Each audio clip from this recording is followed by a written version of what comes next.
નમસ્કાર વિદ્યાર્થી મિત્રો, આજના ગુજરાત બોર્ડ કોર્સ ગુજરાતી માધ્યમ ધોરણ 12 ગુજરાતીના પાઠ્યપુસ્તકમાંથી 16મું પ્રકરણ આજે ત્રીજા લેક્ચરમાં આપણે ભણાવી રહ્યા છીએ. ઈવાડ એવું ઉપનામ ધરાવતા આપણા લેખક એવા પ્રફુલ્લ નંદશંકર દવે એમની આ સુંદર મજાની નવલિકા કે જેની અંદર માણસના સંસ્કાર અને શાલીનતા એ વ્યક્તિ પોતાની રીતે ઘડી શકે છે. માણસનો જન્મ અને ઉછેર એ કુદરતને આધીન હોય છે એવી વાતને રજૂ કરતા આ સુંદર મજાની નવલિકા આપણને ભણવા માટે આપેલી છે. એ નવલિકાની અંદર આપણે છેલ્લા 2 લેક્ચરથી ભણી રહ્યા છીએ કે મુંબઈ જેવા શહેરમાંથી એક જાહેર ખબર વાંચી અખબારમાં અને પોતાના જીવનસાથી તરીકે પત્નીની પસંદગી કરવા મુંબઈ શહેરનો યુવાન એટલે કે વાર્તાનાયક એ દક્ષિણમાં ગાંધીગ્રામમાં યુવતીની પસંદગી કરવા માટે જાય છે. ત્યારે એના મનની અંદર ત્યાં જતાની સાથે ત્યાંનું વાતાવરણ જોતાની સાથે એના મનમાં જે પ્રશ્નો ઉદ્ભવે છે એ પ્રશ્નોનું નિરાકરણ ત્યારે થાય છે જ્યારે એ સેલ્વી પંકજમ એટલે કે કુમારી પંકજમને મળે છે કે જેને મળવા માટે એ મુંબઈથી આવેલો છે. તો એને મળ્યા બાદ એને આ બધી બાબતોનો ખ્યાલ આવે છે એના વિશે અને એના મનની અંદર જે એક સુખી ઘર વસાવવાની કલ્પના જે આકાર લેતી હતી એ કલ્પના એને યથાર્થ થતી લાગે છે. એને એમ લાગે છે કે આવી યુવતીની સાથે ઘર માંડવાથી એની સાથે લગ્ન કરવાથી ખરેખર મારા માટે એક સુખી ઘરની જે કલ્પના છે સાકાર થશે. તો ત્યાંની સંસ્થા ગાંધીગ્રામની સંસ્થાઓના પરિચય માટે અને બંને એકબીજાની સાથે વાતો કરી અને એકબીજાના સ્વભાવ અને એકબીજાના પરિચય કેળવી શકે એ માટે નીકળે છે. બધી સંસ્થાઓની તપાસ કરતાં એને જોતા અને એના વિશે જાણકારી મેળવતા એ ચોથી સંસ્થા એટલે હોમ ફોર ડેસ્ટિટ્યુટ ચિલ્ડ્રન, અનાથ બાળકોને સાચવવા માટેની સંસ્થા, એ સંસ્થામાં એ આવી પહોંચે છે. એના બિલ્ડિંગમાં પહોંચે છે અને એવા સમયે જ્યારે એ ડેસ્ટિટ્યુટ હોમ એમાં પ્રવેશ કરે છે બંને, ત્યારે ત્યાં રહેલા અનાથ બાળકોના ટોળામાંથી કેટલાક નાના બાળકોનું ટોળું આવી અને સેલ્વી પંકજમને ઘેરી વળે છે અને એને ખેંચી અને પોતાની સાથે લઈ જાય છે. તો સંસ્થાના એક બીજા આધેડ બહેન એ આવી અને વાર્તાનાયકને કહે છે કે હવે થોડો સમય માટે તમને પંકજમ મળી નહીં શકે કારણ કે આજે બાળકો એને મળ્યા નથી, એટલે બાળકો એને હવે અત્યારે મળવાની તક મળી છે તો બાળકો એને મળશે, એની સાથે લાડ લડશે અને એની સાથે થોડું રમશે, ત્યાર પછી તમને પંકજમ મળશે. ચાલો ત્યાં સુધીમાં આ ડેસ્ટિટ્યુટ હોમ એનો પરિચય હું તમને આપું છું. ત્યાં સુધી આપણે આગળ 2 લેક્ચરમાં પહોંચી ચૂક્યા છીએ. હવે ત્યાંથી આગળ વધીએ છીએ કે એક અત્યંત મજાનું સ્થળ હતું. અનાથ બાળકો માટેનું તો જાણે સ્વર્ગ જ ગણાય. તદ્દન નાના બાળકોના રૂમમાં અમે પહેલાં ગયા. 3-4 શિક્ષિકાઓ અને આયાઓ બચ્ચાઓની દેખભાળ રાખતા હતા. બધાને નર્સિંગ અને મોન્ટેસોરી શિક્ષણની તાલીમ ત્યાં જ આપવામાં આવી હતી. 5-10 મિનિટ હું ત્યાં થોભ્યો. 2 પરસ્પર વિરોધી લાગણીઓનું ઘર્ષણ મારા મનમાં ચાલી રહ્યું હતું.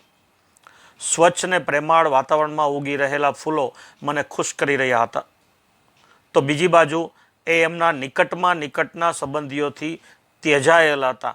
એ જાણીને હું અત્યંત વેદના અને દુઃખ અનુભવી રહ્યો હતો. એ ડેસ્ટિટ્યુટ હોમ એમ લાગે છે કે એક સરસ મજાનું સુંદર મજાનું સરસ સ્થળ હતું. અનાથ બાળકો માટે તો જાણે કે સ્વર્ગ ગણી શકાય એવી એ સંસ્થા, એવું એનું બિલ્ડિંગ, એવી એની ત્યાં દેખભાળ કરવામાં આવે. તો ત્યાં સૌથી પહેલાં અમે તદ્દન નાના બાળકો કે જે જન્મ પછીના 1-2 વર્ષના કે 3 વર્ષના બાળકો હોય તો સાવ નાના બાળકો, એના રૂમમાં અમે સૌથી પહેલાં ગયા. ત્યાં 3-4 શિક્ષિકાઓ હતા, બાકી આયાઓ હતી. એ આ નાના બચ્ચાઓની દેખભાળ એનું ધ્યાન રાખી રહ્યા હતા. બધાને આ બધી જે શિક્ષિકાઓ અને આયાઓ હતી એને મોન્ટેસરી અને નર્સિંગની તાલીમ અપાયેલી હતી.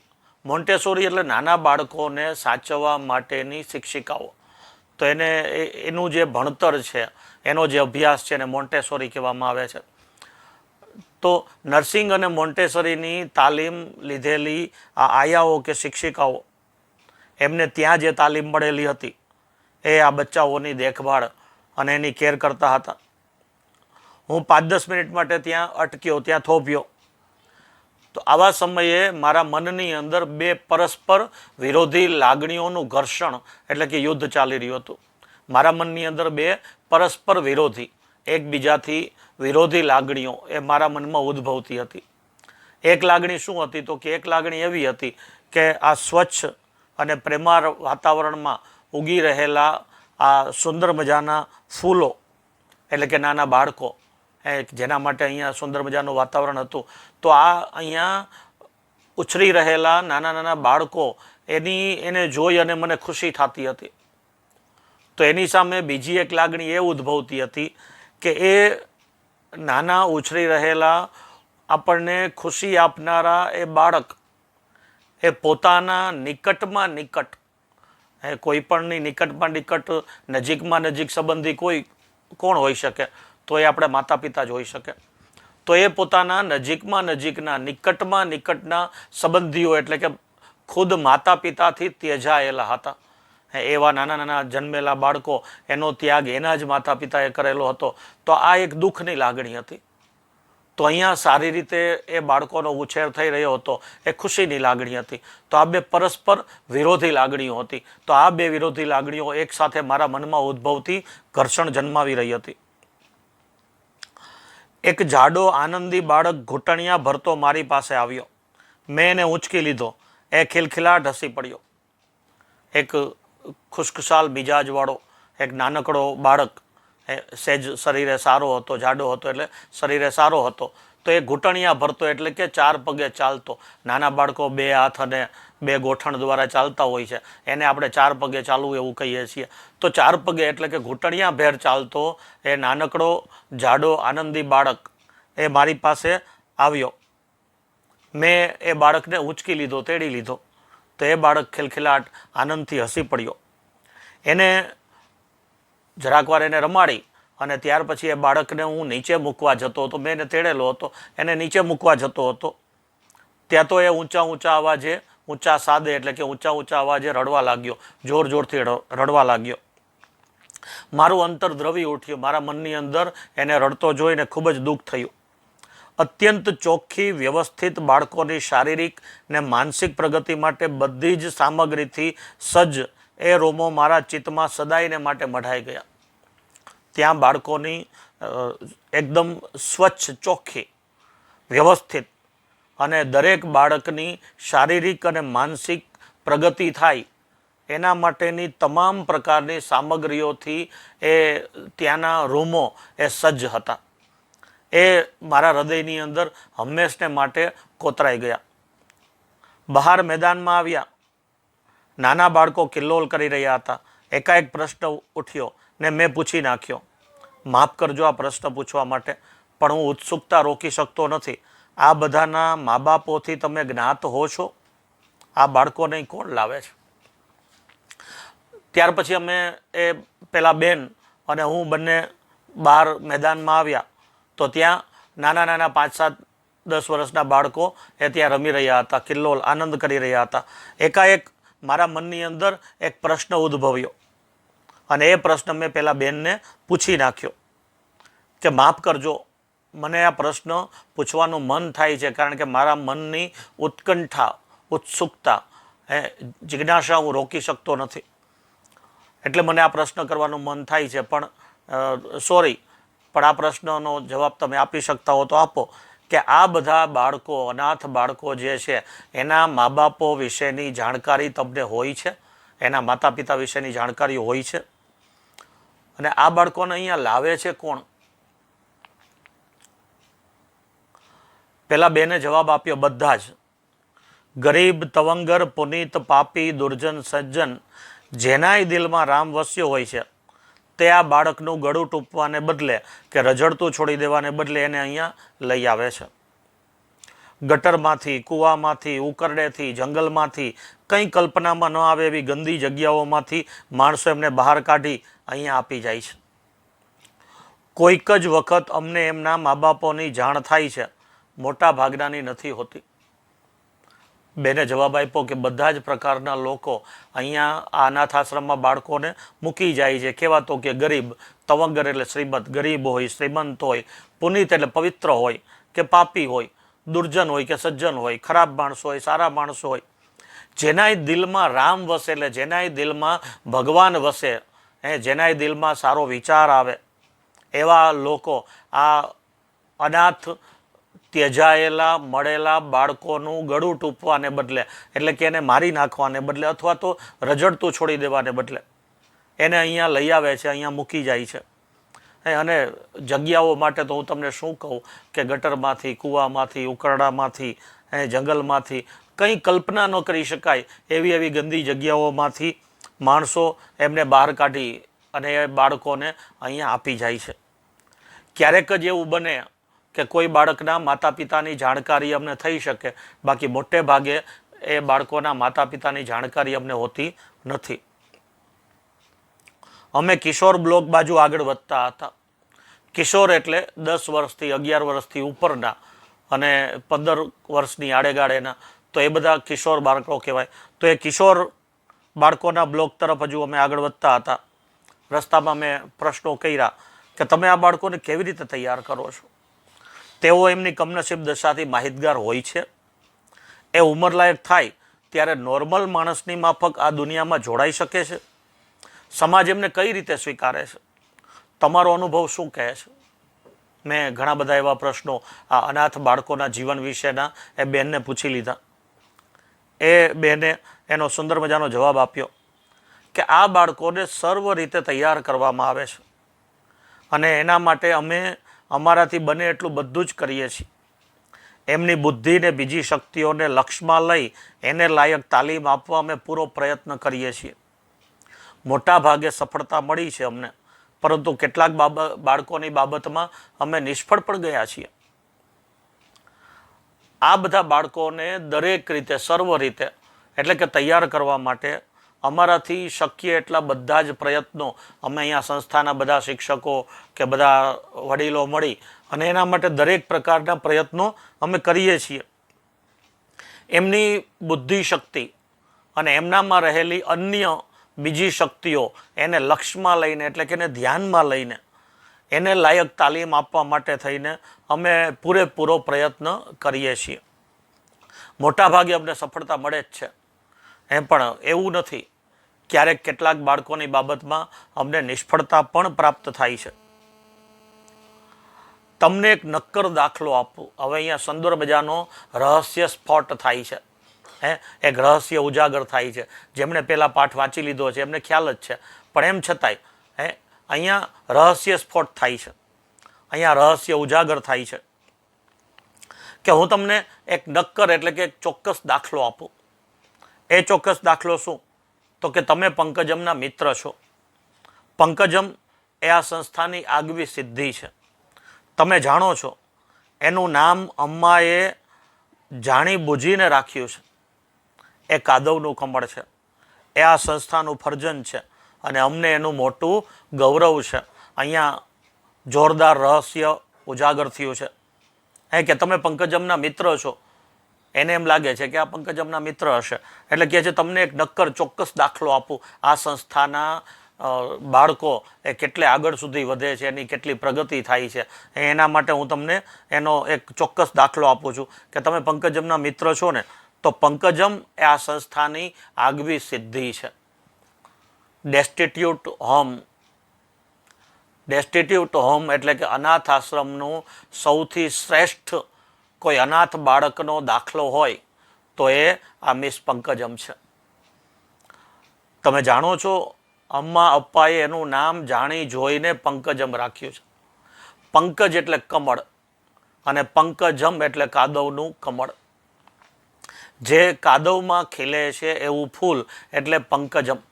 તો પંકજમ છે, મિસ પંકજમ છે, એ ખરેખર કાદવનું કમળ એટલે કે અનાથ આશ્રમમાંથી ઉછરેલી એક અનાથ છોકરી કે જે પોતાની આગવી સિદ્ધિઓ પ્રાપ્ત કરી અને ખૂબ આગળ વધેલી છે.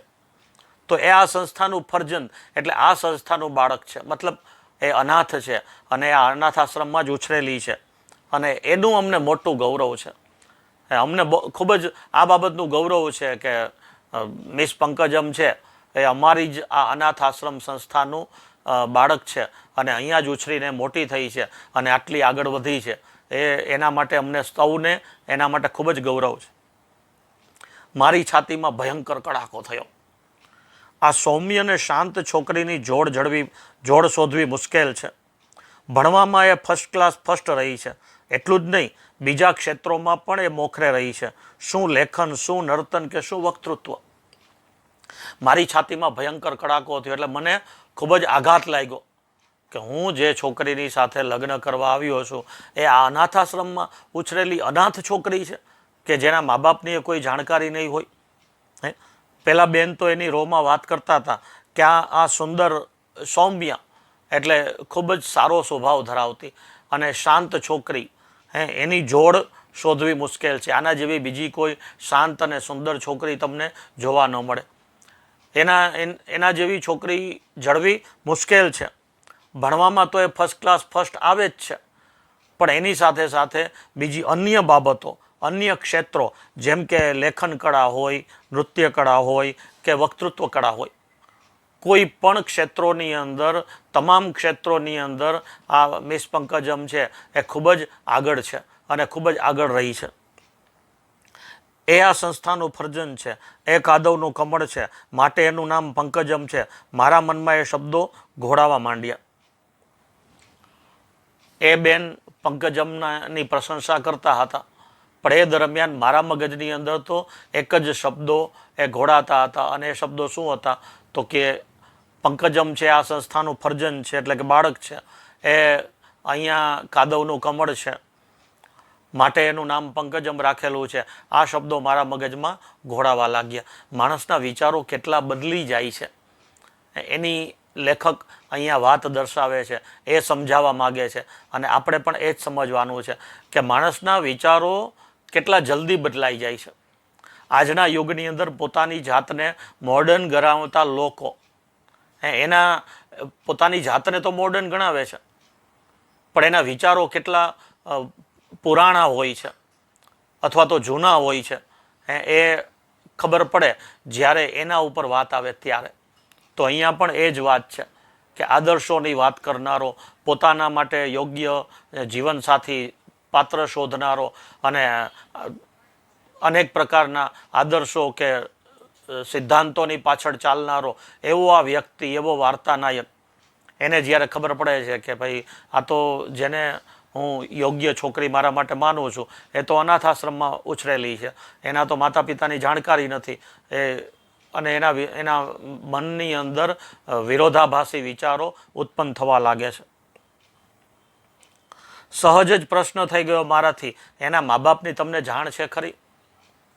મારા વિચારોમાં મારાથી એમ જ પ્રશ્ન પૂછાઈ ગયો કે પંકજમના મા બાપ વિશે તમને લોકોને જાણકારી છે ખરી? પેલા બેને જવાબ આપ્યો કે ના, એના મા બાપ સ્નેહીજનો જે કંઈ ગણો તે આ સંસ્થા છે, એ એનાથી પણ અધિકતર એવા અમ્મા અને અપ્પા છે. પેલા બેને જણાવ્યું કે ના, એના મા બાપ વિશે કોઈ જાણકારી અમારી પાસે નથી. એના મા બાપ ગણો, એના સ્નેહીજનો ગણો, એના કુટુંબીજનો, એના પરિવારજનો, જે કાંઈ ગણો એ બધું આ સંસ્થા, આ અનાથ આશ્રમ ડેસ્ટિટ્યૂટ હોમ જ છે. અને એનાથી પણ વધારે જો ગણો તો એના મા બાપ એટલે અમારી સંસ્થાના રચયિતા અમ્મા અને અપ્પા, એ જ એના મા બાપ છે. બાકી એના સાચા માતા પિતા વિશે અમને કોઈ જાણકારી પ્રાપ્ત થઈ નથી અને અમને ખબર પણ નથી. મારા હૃદયતલમાં સુપ્ત પૂર્વગ્રહો સળવળવા માંડ્યા. આને કેમ પરણાય? એ કોણ હશે? એની માં જરૂર પતિતા જ હશે, કેવોય વંશવેલો હશે. ઓહ, મારું મન કેવું વિરક્ત બની ગયું છે. એ મારા હૃદયતલમાં એટલે મારા હૃદયના તળિયામાં સુપ્ત એટલે સૂતેલા શાંત પડેલા પૂર્વગ્રહો એટલે આગળની માન્યતાઓ એ સળવળવા લાગી. તો એ આગળની માન્યતાઓ શું છે?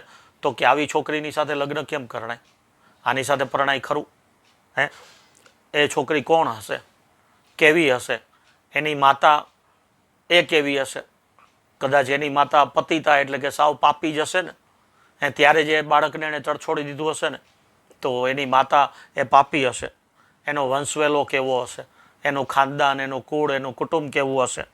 તો મારું મન એકદમ વ્યક્ત એનાથી દૂર થવા લાગ્યું, એકદમ વૈરાગી બની ગયું. અમે કિશોર બ્લોક આગળ આવી પહોંચ્યા. નાના વાડામાં પંકજમ કિશોર કિશોરીઓને સસલાની સંભાળ કેમ લેવી એના પર સમજૂતી આપી રહી હતી. મારી સામે જોઈને એણે એક મોહક સ્મિત વેર્યું, પરંતુ શીત બની ગયેલા મારાથી સામું ન હસાયું.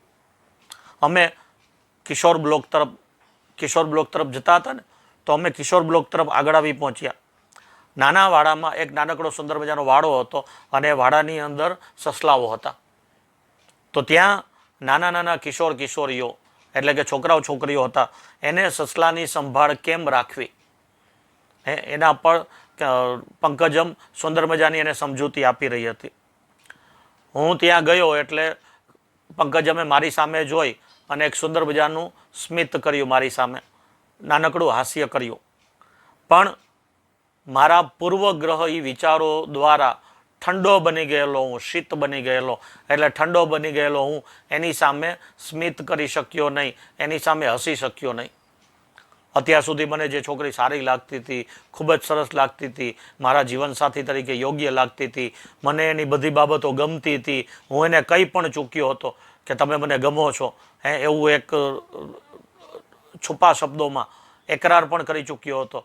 પણ જ્યારે ખબર પડી કે એ તો અનાથ છોકરી છે, એના મા બાપ કોણ છે એ ખબર નથી, ત્યારે મારા હૃદયમાં રહેલા શાંત રહેલા પૂર્વગ્રહો એટલે કે આગળની માન્યતાઓ, જૂની પુરાણી માન્યતાઓ એ મનમાં જાગી ઉઠી અને મારા મનમાં એવા વિચારો આવવા લાગ્યા કે આવી છોકરીની સાથે લગ્ન કેમ કરાય. તને એના પૂર્વજીવન સાથે શી નિસ્બત? એને જો કેવી નિર્બલ, નિર્દોષ ને નિખાલસ, શું તું તારા પૂર્વગ્રહથી મુક્ત નહીં બની શકે? મારા મનની અંદર મારા મનના વિચારો અને મારા મનની બંનેની સાથે, મારા મનના વિચારોનું મારા મન સાથે એક અંદર ને અંદર યુદ્ધ ચાલ્યું. તો એ યુદ્ધમાં શું હતું? તો કે મારું મન કે જેણે એને પસંદ કરેલી હતી, જેને એ ગમતી હતી, જેને એ જીવનસાથી તરીકે ખૂબ જ પસંદ પડી ગઈ હતી, તો મારું મન છે, મારા મનના વિચારોને કહે છે કે ભાઈ તને એના પૂર્વ જીવન સાથે, તને એના આગળના જીવન સાથે કોણ છે, શું છે, કેમ છે, એના સાથે તારે શું સંબંધ છે, તારે એની સાથે શું નિસ્બત એટલે એની સાથે શું સંબંધ. અત્યારે એને જો ને એ કેવી નિર્દોષ લાગે છે, કેવી નિખાલસ લાગે છે. શું તું તારા એ આગળના જૂની પુરાણી માન્યતાઓના પૂર્વગ્રહમાંથી બહાર ન નીકળી શકે? અત્યારે એનો સ્વભાવ, એની આવડત, એનો દેખાવ, એની શાલીનતા, એની સંસ્કારિતા, આ બધાને તું નથી જોઈ શકતો? એ માત્ર એક જ પ્રકારનો પૂર્વગ્રહ લઈને બેઠો છે કે અનાથ છે, એના માતા પિતા કેવા હશે, એનો વંશવેલો કેવો હશે, એનું કુળ કેવું હશે. શું વંશવેલો, કુળ, માતા પિતા, પરિવાર, કુટુંબની જાણકારી હોય છે એવી છોકરીઓ કે એવા છોકરાઓ પણ સમાજમાં અયોગ્ય વર્તન કે અયોગ્ય બાબતો નથી કરતા? તો એના માટે શું કહેશો? તો અનાથ બાળક હોય એ પણ સારું વર્તન સમાજ માટે કે સમાજની અંદર એક યોગ્ય વ્યક્તિ તરીકે એ ઉભરી આવે તો એમાં શું ખોટું છે? તો એને અનાથપણાના નામે શું કામ ટોર્ચર કરવા જોઈએ? એ વાત પણ અહીંયા લેખક આપણને જણાવવા માગે છે. તો મારું મન છે એ મારા મનના વિચારો સાથે એ ઘર્ષણ કરે છે કે અત્યારે તું એને જો ને, એ નિખાલસ છે, નિર્દોષ છે, એ એના અત્યારના સમયના સ્વભાવને એને જો ને, તારા આગળના જે પૂર્વગ્રહો છે, તારી જે પુરાણી માન્યતાઓ છે, એ માન્યતાઓને મૂકી અને એના તરફ ધ્યાન દે, એના સંસ્કારો અને એની શાલીનતા તરફ ધ્યાન દે. તો આમ કહી અને એના વિચારો અને એનું મન એ બંનેની વચ્ચે ઘર્ષણ ચાલે છે.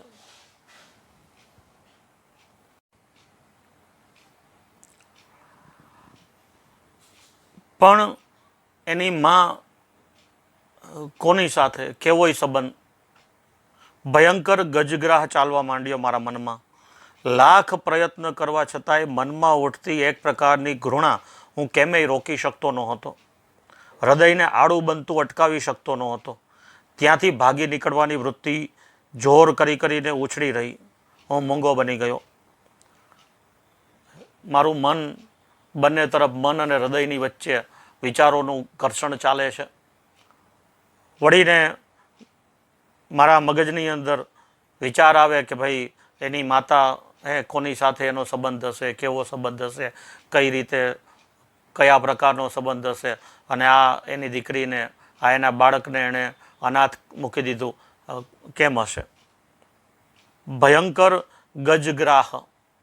ગજગ્રાહનો મતલબ તો હાથીઓનું યુદ્ધ થાય. ગ્રાહ એટલે યુદ્ધ અને ગજ એટલે હાથી.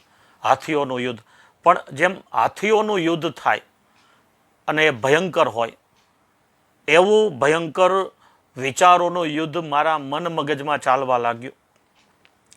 અનેક પ્રકારના પ્રયત્નો કરવા છતાં મારા મનમાં એક પ્રકારની ઘૃણા, એક પ્રકારની તિરસ્કારની ભાવના, કે ત્યજાયેલા, ત્યાગ કરેલા બાળકો પ્રત્યેની જે લોકોના મનમાં, સમાજના મનમાં એક ઘૃણા એટલે કે તિરસ્કારની ભાવના હોય છે. તો એ તિરસ્કારની ભાવના અનેક પ્રયત્નો કરવા છતાં મારા મનમાંથી હું દૂર કરી શકતો ન હતો. હૃદયને આડું બનતું એટલે હૃદય ચાયણીની જેમ જાણે કાણા પડી ગયા. એ વાત જાણીને કે આ તો અનાથ છોકરી છે, એ વાત જાણીને મારા હૃદયને ચીરાતું હું અટકાવી શકતો નહોતો. મને એમ લાગવા માંડ્યું કે ચાલો અહીંયાથી ઝટ દઈને હું ભાગી જાઉં. આવી છોકરી સાથે કોણ લગ્ન કરે? આવી છોકરીની સાથે લગ્ન થોડા કરી શકાય. એના કુટુંબ, એના પરિવાર, એના માતા પિતા કોઈની જાણકારી નથી. તો આ કેવી હશે છોકરી, કોણ જાણે કેવા કુળની હોય, કેમ? તો અહીંયાથી ભાગી છૂટવાની વૃત્તિ મારા મનમાં ઉછળવા લાગી. હું મૂંગો બની ગયો, મારાથી કંઈ બોલી શકાયું નહીં. પછી પેલી સંસ્થાઓનો પરિચય થઈ ગયો. પછી પાછા વળતી સમયે અમે બેઉ ગેસ્ટ હાઉસ તરફ જઈ રહ્યા હતા. શાંત સંધ્યા રાત્રિ બની રહી હતી. એકદમ શાંત બની ગયા તમે. પેલી મિસ પંકજ અમે પ્રશ્ન કર્યો. અમે બંને ગેસ્ટ હાઉસ તરફ પાછા જઈ રહ્યા હતા અને શાંત સંધ્યા એટલે કે સાંજનો સમય છે. હવે રાત્રિ તરફ ઢળતો જઈ રહ્યો હતો, અંધારું થવા જઈ રહ્યું હતું.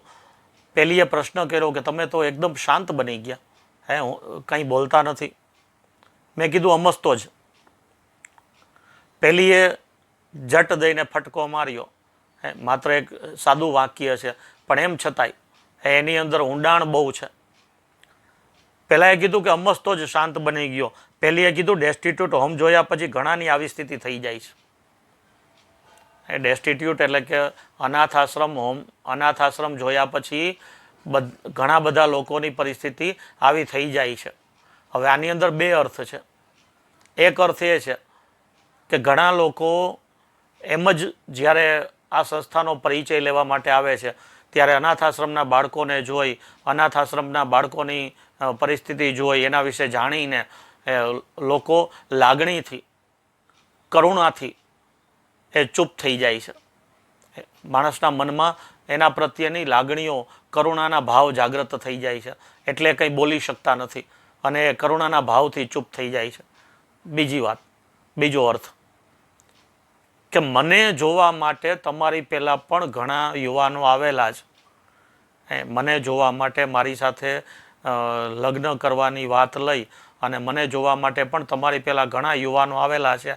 અને એવા યુવાનો અહીંયા આવ્યા પછી જ્યારે આ સંસ્થાનો પરિચય કેળવે, જ્યારે અનાથ આશ્રમ જોવે અને ત્યાંથી એને ખબર પડે કે હું તો અનાથ છું, એટલે પછી એવાની પરિસ્થિતિ આવી જ થઈ જાય છે. કારણ કે બધાને સારું પાત્ર તો જોઈએ છીએ, પણ પોતાને સારું બનવું નથી. જેમ આપણે ગુજરાતીમાં એમ કહી શકીએ, આપણી વાતોમાં આપણે એવી વાત કરતા હોઈએ છીએ કે સીતા જેવી પત્ની સૌને જોઈએ છે, પણ રામ થવું કોઈને ગમતું નથી. અથવા તો રામ જેવો પતિ સૌને જોઈએ છીએ, પણ સીતા જેવી પત્ની થવું ગમતું નથી. તો બંને બાજુ જીવનસાથીની પસંદગીમાં બંને બાજુનું પાત્ર એક સરખું હોય તો એ જોડી સુંદર રીતે બની શકે. પણ આપણામાં સંસ્કારો, આપણામાં યોગ્ય પાત્રતા હોય અને આપણે સામે એવા જ પાત્રની શોધ કરતા હોઈએ તો યોગ્ય છે. પણ આપણામાં પાત્રતા નથી, આપણામાં સંસ્કાર નથી, પણ આપણે પાત્ર સંસ્કારી અને યોગ્ય જોઈએ છીએ, તો એવું કેમ બની શકે? એટલે કેટલાય એવા આવે છે અહીંયા કે જે મારી સાથે લગ્ન કરવા માટે ઉત્સુક હોય છે. મને જોઈને એ લોકોને હું ગમી પણ જાઉં છું, પણ જ્યારે એને ખબર પડે છે કે હું અનાથ છું, એટલે એક પ્રકારના પૂર્વગ્રહથી પ્રેરાઈને કે અનાથની સાથે લગ્ન કેમ કરાય, એવા પૂર્વગ્રહથી પ્રેરાઈ અને આમ ચૂપ થઈ જાય છે અને પછી મને તરછોડીને જતા રહીએ છે. મારા મને એનામાં દોષ શોધવાની પેરવી કરવા માંડી, પરંતુ આછા અંધકારમાં એનો આકાર માત્ર આકર્ષક લાગ્યો. એની બોલચાલમાં નરી સાલસતા અને પ્રેમાળપણું સંભળાયું. કંઈક ડાઘા શોધવાના મારા પ્રયત્નો નાકામયાબ બન્યા. સવારે જોઈ હતી, જાણી હતી, એથી એ વધુ સારી અને આકર્ષક જણાતી હતી. મારા મને એનામાં, મારું મન, મારું દિમાગ, મારું મગજ એનામાં દોષ, એનો વાંક શોધવાની પેરવી, એટલે એનો વાંક શોધવાનો પ્રયત્ન કરી રહ્યો. પરંતુ આછા અંધકારમાં સાંજ ઢળી ગઈ હતી અને અંધકાર થવા લાગ્યો હતો, તો આછા અંધકારમાં એનો દેખાવ, એનો આકાર માત્ર મને આકર્ષક લાગ્યો. માત્ર એનો સ્વભાવ, એનો દેખાવ, એનો બોલચાલ, એની રીત, એના બોલચાલમાં એકદમ સ્વચ્છતા અને પ્રેમાળતા એ જોવા મળી. એનામાં કંઈક ડાઘા શોધવાના મારા તમામ પ્રયત્નો નાકામયાબ થયા. સવારે મેં એને જોઈ હતી અને જાણી હતી, એના કરતાં એ વધુ સારી અને આકર્ષક એ અત્યારે મને જણાતી હતી. એ ચૂપચાપ ચાલી રહી હતી. મને એવો સંદેહ થયો કે એના મનમાં પણ કોઈ જબરી ભાંજગડ ચાલી રહી છે. એકાએક એનો મધુર અવાજ રણકી રહ્યો. એ પણ ચૂપચાપ ચાલી રહી હતી, હું પણ ચૂપચાપ ચાલી રહ્યો હતો. મને પણ, મારા મનમાં પણ એવી શંકા થઈ કે પંકજમના મનમાં પણ કોઈક જબરી ભાંજગડ, એટલે જબરી મથામણ ચાલી રહી હતી. અચાનક એકાએક એનો મધુર અવાજ રણકી રહ્યો, એટલે કે એનો મધુર અવાજ થયો અને એ બોલી કે જુઓ, મારે તમને એક અગત્યની વાત કહેવાની છે. તમે કોઈ પણ નિર્ણય લો એ પહેલાં એ વાત તમને કહેવાની હું મારી ફરજ સમજું છું. એણે મધુર અવાજે કીધું કે જુઓ, મારે તમને એક ખૂબ જ મહત્ત્વની વાત કહેવાની છે. કારણ કે તમે મારી સાથે લગ્ન કરવાની આશાએ આવ્યા છો, તો એ મને જોવા આવ્યા છો, તો સૌથી પહેલાં તમે કોઈ પણ પ્રકારનો નિર્ણય લ્યો એ પહેલાં મારે તમને એક મહત્ત્વની વાત કહેવાની છે.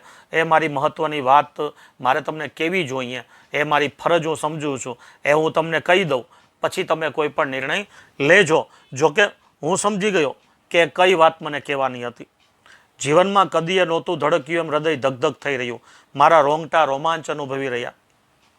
હું તો સમજી જ ગયો કે કઈ વાત મને કહેવાની હતી, કારણ કે પહેલાં જ મને કહી દીધું હતું. એટલે એ કઈ વાત કહેવાની હતી એ મને ખબર તો પડી ગઈ. જીવનમાં ક્યારેય મારું હૃદય ધગધગ નહોતું કર્યું, એવું જબરજસ્ત રીતે હૃદય મારું ધગધગ કરવા લાગ્યું. મારા રોંગટા, મારા રૂવાડા ઊભા થઈ ગયા.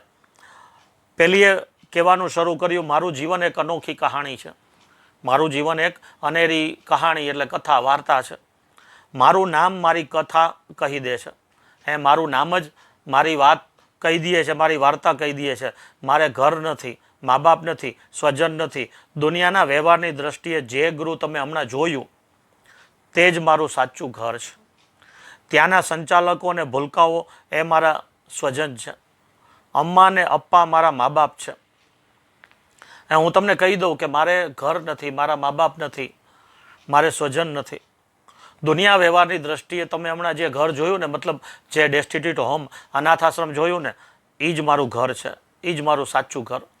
ત્યાંના સંચાલકો અને ત્યાંના નાના નાના બાળકો છે, એ જ મારા સ્વજનો છે, એ જ મારા કુટુંબીજનો છે. અને અમ્મા અને અપ્પા જે આ સંસ્થાના રચયિતા છે, એ જ મારા મા બાપ છે, એમ કહું તો ચાલે. મારી નાત, મારું ગોત્ર, મારી જાત કશાની મને ખબર નથી. હું કાદવનું ફૂલ છું, મતલબ હું અનાથ છું.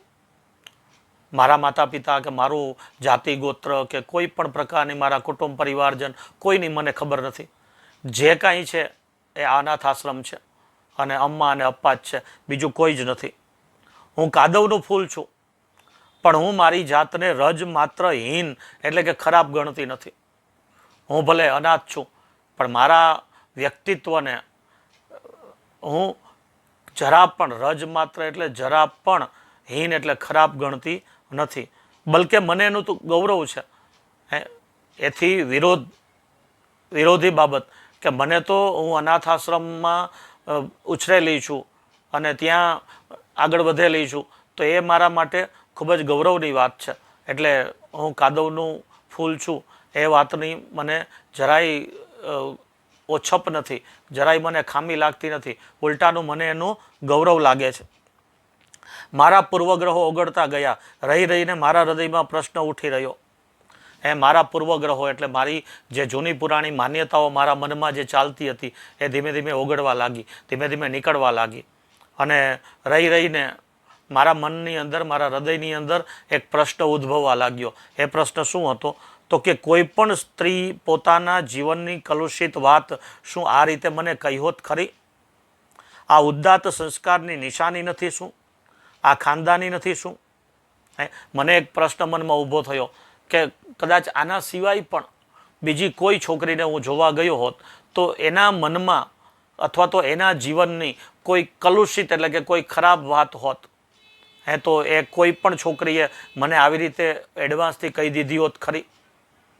તો આ પોતાના જીવનની નબળાઈ કે પોતાના જીવનની નો કોઈ કાળું પેજ એટલે ખરાબ પાનું, ખરાબ વાત એ એડવાન્સથી કહી દેવી, આગળથી વાત કરી દેવી, તો એ શું એક સારા સંસ્કારની નિશાની ન કહી શકાય? એ ખાનદાની નથી. હું ઉર્મિલ, લાગણીશીલ બની ગયો. પંકજમની સુંદરતા, એના અવાજની મીઠાશ ને આત્મીયતા, એના દેહની સુગંધ, એના વ્યક્તિત્વની આકર્ષતા બધું મારા મનમાં તરી રહ્યું. મારા મનની અંદર રહેલા પૂર્વગ્રહો ઓગળવા લાગ્યા અને મને એની ખાનદાની, એના ઉદ્દાત સંસ્કારો એ સારા લાગવા લાગ્યા. અને એના કારણે એની સુંદરતા, એના અવાજની મીઠાશ, એની લાગણી, એની આત્મીયતા, એના વ્યક્તિત્વની આકર્ષકતા, આ બધું જ મને સારું લાગવા લાગ્યું અને બધું મારા મનમાં તરવરવા લાગ્યું. એક વાત પૂછું તમને? હું બોલ્યો અને એ અટકી ગઈ. એ વાત કરતી હતી, એની વચ્ચે આ મારા બધા મનના વિચારોની આવન જાવન, એ બાબતની સાથે સાથે હું એને પૂછી બેઠો કે એક વાત પૂછું તમને? અને એ પોતાની વાત કરતાં કરતાં અટકી ગઈ. મેં એને પૂછ્યું, તમે મને સ્વીકારશો સેલ્વી પંકજમ? મેં કાંપતા સ્વરે પૂછ્યું. મેં ધ્રુજતા અવાજે એને પ્રશ્ન કર્યો કે શું તમે મને તમારા પતિ તરીકે, તમે મને સ્વીકારશો એટલે તમે મને તમારા પતિ તરીકે તમારા જીવનમાં સ્વીકાર કરશો મિસ કુમારી પંકજમ? શું ના હા. એ હર્ષના અતિરેકથી થોથવાઈ ગઈ. એ ગડગડી બની ગઈ. એનો અવાજ ગળામાં ઘૂંટાઈ ગયો. એની વાચા મૌન બની ગઈ. એણે નજીક આવી મારા હાથ પકડી લીધા. એની આંખમાં આંસુ સરી રહ્યા હતા. એ સાંભળી મેં પ્રશ્ન કર્યો કે શું તમે તમારા પતિ તરીકે તમારા જીવનમાં મારો સ્વીકાર કરશો ખરા મિસ પંકજમ? અને એ પ્રશ્નથી એ ગડગડી થઈ ગઈ. એ હર્ષના અતિરેકથી, આનંદનો અતિરેક, એનાથી એ બોલવામાં થોથવાઈ ગઈ. એનો અવાજ જાણે કે ગળામાં ઘૂંટાઈ ગયો. એની વાચા, એની વાણી જાણે કે મૌન થઈ ગઈ. એણે નજીક આવી અને મારા હાથ પકડી લીધા.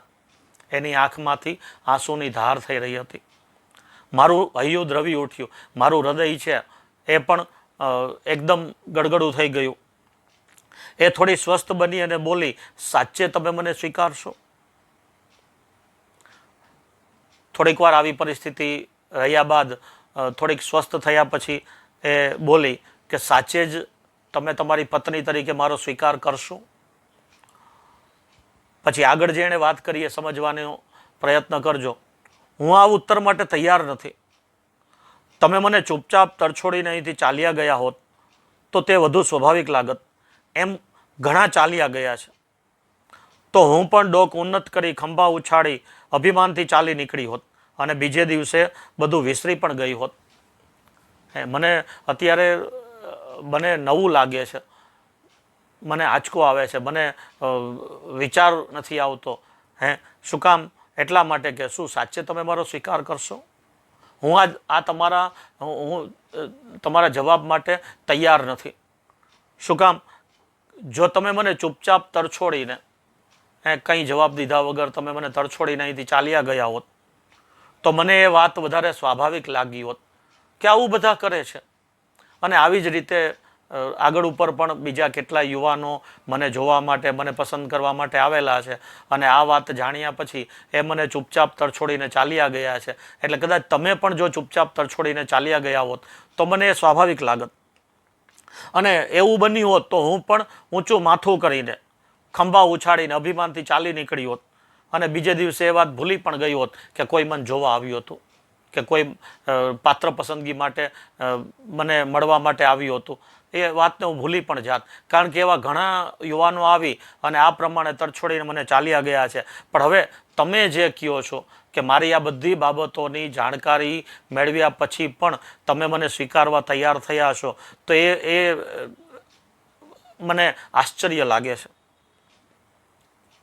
પરંતુ આ નથી માની શકતી. આ પળ માટે હું વર્ષોથી થોભી છું. મેં એની આશા બિલકુલ મૂકી દીધી હતી.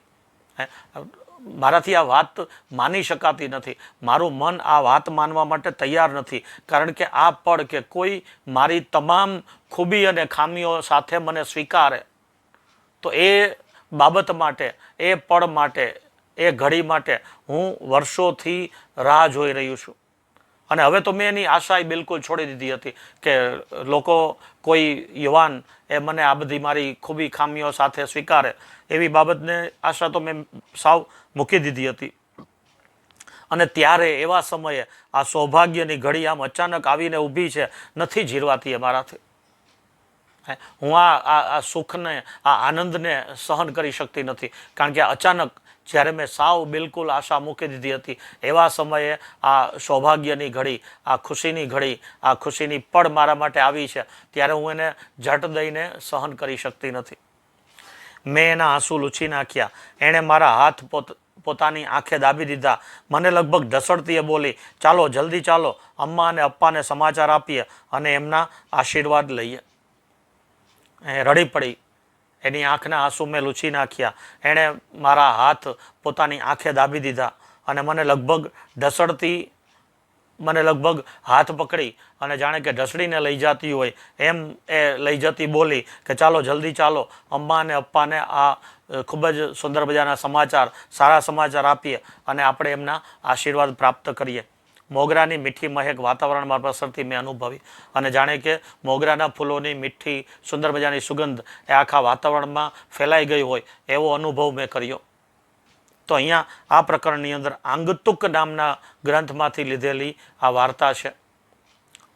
તો આ ઈવાડેવની આ આંગતુક નામના ગ્રંથમાંથી લીધેલી આ વાર્તા સેલ્વી પંકજમ એટલે કે મિસ પંકજમ, એ વાર્તાની અંદર લેખક આપણને સમાજની અંદર રહેલી અનાથ લોકો પ્રત્યેની જે તિરસ્કારની ભાવના છે એને દૂર કરી, એના પ્રત્યે લાગણીઓ દર્શાવવી, એ વાતને સમજાવે છે. સાથે સાથે મૂળ વાત તો એ જ છે કે મનુષ્યનો જન્મ અને ઉછેર એ કુદરતને આધીન છે, પણ સંસ્કાર અને શાલીનતા એટલે કે વ્યક્તિ પોતાના ચારિત્ર્યનું ઘડતર પોતાની જાતે કરી શકે છે. તો આ વાત છે એ અહીંયા સમજૂતી તરીકે આપવામાં આવેલી છે. તો આ પ્રકરણને આપણે અહીંયા પૂરું કરીએ છીએ. 16મું પ્રકરણ ગુજરાતી પાઠ્યપુસ્તકનું આપણે અહીંયા પૂરું કરતા એક સૂચના છે, એ પણ તમે ધ્યાનમાં લઈ લેજો કે આવતા શનિવારે એટલે પરમ દિવસે શનિવારે 11 થી 12 જે આપણો લેક્ચરનો સમય છે, એ સમયમાં તમારે બરાબર 11 વાગે ગુજરાતીની પરીક્ષા માટે તૈયાર રહેવાનું છે. 11 વાગે ગુજરાતીની પરીક્ષા માટે એની 10 મિનિટ પહેલાં તમને લિંક મોકલવામાં આવશે અને લિંક બરાબર 11 વાગે ખુલશે. 11 થી 12 1 કલાકની વચ્ચે તમારે પરીક્ષા દેવાની છે, જેની અંદર ઓપ્શન આપેલા હોય પ્રશ્નના જવાબમાં, જે આગળ ઉપર આપણે લઈ ગયા છીએ પરીક્ષા, એ જ રીતે તમારે કોઈ પણ એક ઓપ્શન પસંદ કરી અને ટીક કરવાનું છે. 100 પ્રશ્નો 100 માર્ક, એમાંથી 75% એટલે કે 75 માર્ક લેવા ફરજિયાત છે. જો 75 માર્ક જેને નહીં આવે એને પનિશમેન્ટ હોમવર્ક દેવામાં આવશે. કારણ કે અત્યાર સુધી આપણે લેક્ચરો લીધા બાદ ક્યારેય ગુજરાતીનું હોમવર્ક તમને આપેલું નથી. 1 થી 8 પ્રકરણની પરીક્ષા છે અને 8 પ્રકરણો તમારે આગળ ઉપર આપણી આ યુટ્યુબ ચેનલ વૈશાલી પોબારું એની અંદર આપણે લઈ ગયા છીએ. તો એ લેક્ચરોને ફરીથી જોઈ અને ફરીથી સાંભળી અને એમાંથી તમારે પૂરેપૂરી સંપૂર્ણ તૈયારી કરવાની રહેશે. આ બરાબર ધ્યાનમાં રાખજો. અને પરીક્ષા જેવી પૂરી થાય એટલે આગળ ઉપર આપણે જેમ કરતા હતા એમ આપણા રિઝલ્ટ એટલે કે પરિણામ, તમારા પોતાના પરિણામનો આખો સ્ક્રીનશોટ બરાબર ધ્યાનમાં લેજો વિદ્યાર્થી મિત્રો. પરિણામનો આખો સ્ક્રીનશોટ એ તમારે લઈ અને આપણા ગ્રુપમાં મૂકી દેવાનો છે 12 ને 15 પહેલાં. 12 ને 15 પછી કોઈએ મૂકેલો સ્ક્રીનશોટ છે તો એ પછી હું રજા ગણી નાખીશ તમારી, બરાબર. અને 11 થી 12ની વચ્ચે જ તમારે પરીક્ષા દેવાની છે. આ ખાસ ધ્યાનમાં રાખજો. બીજી એક જાણકારી દઉં કે કોઈ ઘરમાં ભાઈ બહેન એક સાથે 12મું ભણતા હોય એવા આપણા જે કોઈ વિદ્યાર્થીઓ હોય, એકાદા બે ઘરમાં એ પ્રમાણે છે, તો શક્ય બને તો પરીક્ષા બંને ભાઈઓ હોય કે બંને બહેનો હોય કે ભાઈ બહેન હોય તો શક્ય બને તો પરીક્ષા બંને અલગ અલગ મોબાઈલમાંથી આપજો, જેથી કરીને બંનેનું અલગ અલગ પરિણામ છે એ ધ્યાનમાં આવે, બરાબર. એટલે આ ભૂલ ન કરતા કે એક જ પરીક્ષા આપી અને બંનેના નામે એક જ પરિણામ મોકલી દેશો તો એ થોડુંક અયોગ્ય લાગશે. એટલે એવું ન કરશો. એની બદલે શક્ય બને તો કલાક માટે આપણે કોઈ પણનો મોબાઈલ લઈને આ વસ્તુ કરી શકીએ તો એ કરજો અને અલગ અલગ મોબાઈલમાંથી પરીક્ષા આપજો. બાકી તમે એક જ મોબાઈલમાં ભણતા હો એના માટે કોઈ વાંધો નથી. તો આ ખાસ ધ્યાનમાં રાખજો, બરાબર. તો ચાલો આ સૂચનાઓ અહીંયા પૂરી કરીએ છીએ. પરીક્ષા માટે બેસ્ટ ઓફ લક. આવજો. ધન્યવાદ.